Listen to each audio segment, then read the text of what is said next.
children, today we are going to start chapter number 11 and 12 of class 8 subject English 2. Chapter 11 the participle and 12 the gerund. First we are going to complete chapter number 11.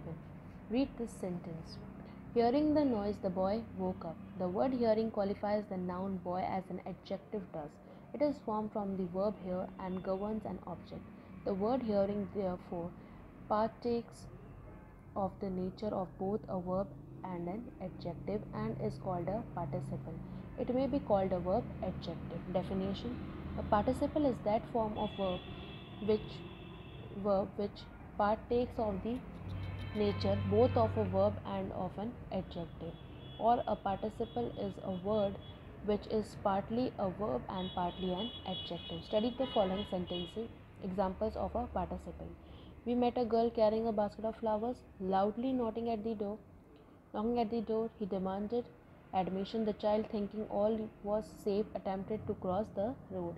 He rushed into the field and foremost fighting well. The above are the examples of what we usually call the present participle, which ends in ing and represents an action as going on or incomplete or imperfect. In the verb form, which it comes in transitive, it takes an object as in sentence 1. Notice also that in sentence 2 the participle is modified by an adverb. Notice that the present participle denote not time but unfinished action. Thus, I see a girl carrying a basket of flower. I see a girl who is carrying a basket of flower. I saw a girl carrying a basket of flower. I saw a girl who was carrying a basket of flowers. It will be seen that time it is determined by the finite verb and not by the participle. Beside the present participle, we can form from each verb another participle called its past participle, which represent a complete action or state of the thing spoken of. The following are examples of past participle. Blinded by a dust storm, they fell into a disorder. Deceived by his action, he lost all hope. Time misspent is time lost. Driven by hunger, he stole a piece of bread. We saw a few trees laden with fruits.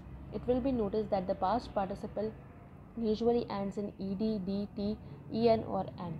Besides these two simple participles, the present and the past, we have what is called a perfect participle that represents an action as completed at some time, past time, as having rested, we continued our journey. In the following examples, the participle are used as simple qualifying adjectives in format of a noun.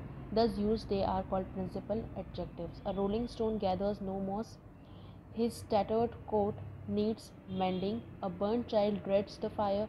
Education is the most pressing need of our country. He was reputed to be the most learned man of his time. From the last two examples, it will be noticed that a participle admits of degree of comparison. When used as adjective, the past participle is a passive in meaning, while the present participle is active in the meaning, as a burnt child equals to a child who is burnt, a rolling stone, a stone which rolls. Below are shown from the forms of different participle: active, passive, present, loving, being loved, perfect, having loved, perfect, having been loved, past, loved. Uses of the participle. It will be noticed that a continuous tense active voice are formed by the present participle, which forms of the verb be, as I am loving, I was loving, I shall be loving. The perfect tense active voice are formed from the past participle with the form of the verb have, as I have loved, I had loved, I shall have loved. The passive voice is formed from the past participle with forms of the verb be, as I am loved, I was loved, I shall be loved. We have seen the participles qualifying nouns or pronouns. They may be used attributory, as a rolling stone gathers no moss, a lost opportunity never returns. Predictivity, as the man seems worried, modifying the subject, he kept me waiting, modifying the object. Absolutely, with a noun or pronoun going before, as God willingly we shall have another good monsoon. The weather being fine, I went out. Mary having arrived, we were freed from anxiety. It will be seen that in each of these sentences, the participle where the noun or pronoun going before it forms a phrase independent of the rest of the sentence. Such a phrase is called an absolute phrase, and the noun or pronoun so used with the participle is called a nominative absolute. Error in the use of participles. Since the participle is a verb adjective, it must be attached to some noun or pronoun. A common blunder is to leave the participle without proper agreement or with no agreement at all, as standing at the gate a scorpion stung him. Here's the word scorpion, to which the participle standing refers grammatically, is not that with which it is meant to be connected in sense. In other words, the participle is wrongly attached or left without proper agreement. We should therefore recast it as shown below. Standing at the gate, he was stung by a scorpion, or while he was standing at the gate, a scorpion stung him. Now read the following sentence where the participle is unattached or left with no agreement at all. Being a very hot day, I remain in my tent. Here the sentence contains no word to which the participle can possibly refer. We should therefore write, it being a very hot day, I remain in my tent. Usage, however, permits in certain cases construction such as the following, where the participle is left without a proper subject of reference.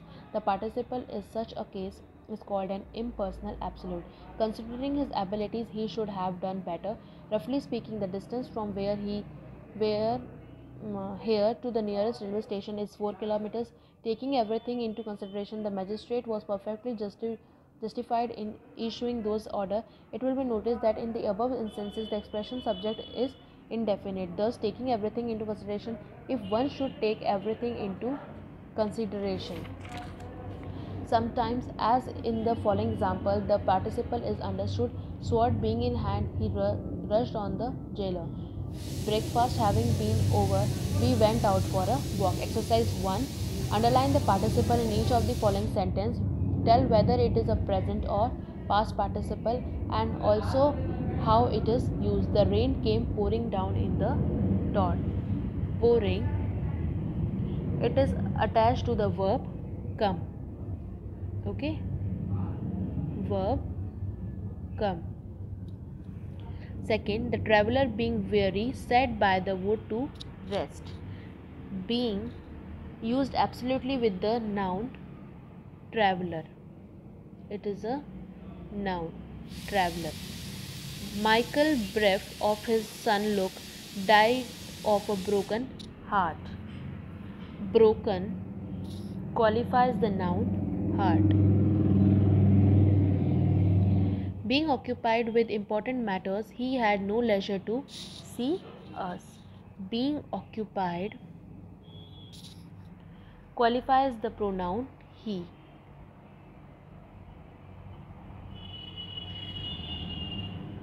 It is your homework. The answers for this is, the children coming home from school look in at the open door. Coming qualifies the noun children. Okay. Now, books read in childhood seems like old friends. Read qualifies the noun book. Lesson learned easily are soon forgotten. Learn qualifies the noun lessons. Seeing the sunshine, I threw upon the window. Seeing governs the noun sunshine and qualifies the pronoun I. Convert the following sentences. Okay. 4, 5, 6, 7 is your homework. First, second, third I am going to tell you. The answers I am writing here. You can also write the answers here. First one, weary with travelling, the destination seemed 100 miles away. Weary of travelling, the destination seemed 100 miles away. Second one, having obtained information, he was arrested for complicity in the plot. On information, he was arrested for complicity in the plot. Resting in cool shelter, the hours were beguiled with desultory talk. Under a cool shelter,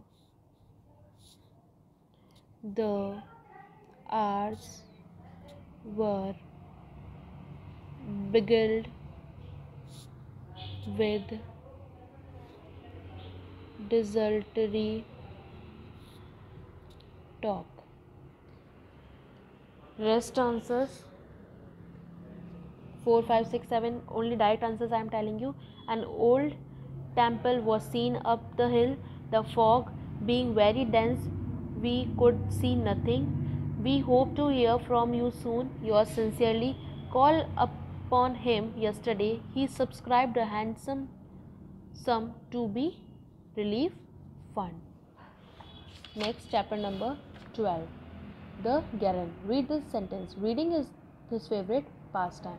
The word reading is formed from the verb read by adding ing. We also see that it is here used as the subject of a verb and hence does the work of a noun. It is therefore a verb noun and is called a gerund. Further example of the gerund. Hunting tigers is not allowed in this country. I like reading poetry. He is fond of hoarding money. In sentence words, the gerund like a noun is the subject of the verb, but like a verb is also takes an object, thus clearly showing that it has also the force of a verb. In sentence 2, the gerund like a noun is the object of a verb, but like a verb, it also takes an object, thus clearly showing that it has also the force of a verb. In sentence 3, the gerund like a noun is governed by a preposition, but like a verb, it also takes an object. It will be noticed that the infinitive and the gerund are alike in being used as noun while still retaining the power that a verb has of governing another noun of a pronoun in the objective case. A gerund is that form of verb which ends in ing and behaves like a noun. In many sentences, both the gerund and the infinitive have the same uses. Thus, in many sentences, either of them may be used without any special difference in meaning, as teach me to swim, teach me swimming. To see is to believe, seeing is believing. The following sentences contain examples of compound gerund forms. I heard of his having gained a prize. We were fatigued on account of having walked so far. They were charged with having shelter and a chest. He is desirous of being praised. It will be noticed that the compound gerund forms are formed by placing a past participle after the gerund of have and be. The gerund of a transitive verb has the following forms: active, passive, present loving, present being loved, perfect, having loved, having love, being loved. As both the gerund and the present participle ends in ing, they must be carefully distinguished. The gerund has the force of a noun and a verb. It is a verbal noun. Example: he is fond of playing cricket. The old man was tired of talking. The present participle has the force of an adjective and verb. It is a verbal adjective. Example: playing cricket, he gained health. Walking along the road, he noticed a death cobra. Read these sentences. The indiscriminate reading of novel is injurious. Here, reading is used like an ordinary noun. Next, further examples of gerund and used like ordinary nouns. The making of the plan is in hand. Adam consisted to the eating of the fruit. In such compound nouns as walking stick, writing table, hunting wife, walking, writing, hunting as gerund, the mean a stick of walking, a table for writing, and a wife for hunting. Of the following two sentences, the first one is correct. I hope you will excuse my leaving earlier. Correct. I hope you will excuse me leaving earlier. Incorrect. The word leaving is a gerund, that is a noun. Therefore, it must be preceded by the possessive form. Uses of the gerund. A gerund, being a verb noun, may be used as subject of a verb, as seeing and believing. Hunting tigers are forbidden in this country. Object of a transitive verb, as stop playing. Children Children love making mud castles.